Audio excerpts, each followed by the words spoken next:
Tomorrow, a driver who investigators say was going more than 97 miles per hour in front of a Henderson school before veering onto the sidewalk and killing a child will learn his fate. The family of Rex Patchett wants the judge to sentence him to the max. We sat down with them tonight as they asked the community to show up for that hearing.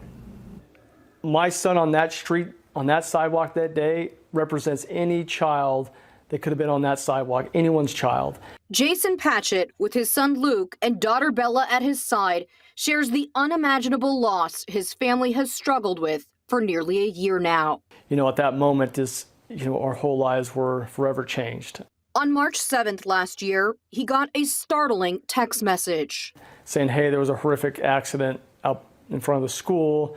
Are all your kids accounted for? At that moment, we panically contacted all of our kids. Multiple calls and texts to 13-year-old Rex went unanswered. Deep down in your gut, at least in my gut at that time, I knew something was wrong and knew Rex was involved. Jose Marmolejo has pleaded guilty to reckless driving, hitting Rex, who was on the sidewalk walking home from school on Paradise Hills Drive at more than 90 miles per hour. Kind of the glue that held our family together. He definitely was an exciting kid. His family says Rex was a gentle giant. At 13 years old, already 6 feet tall.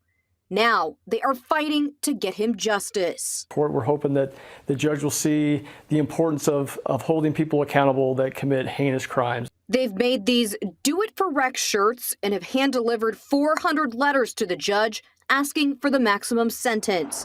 They hope it will send a clear message: reckless driving with deadly consequences will not be tolerated in our community. And it's just obscene. Clark County's become the capital city of the world for reckless driving as far as I'm concerned, and there needs to be some changes.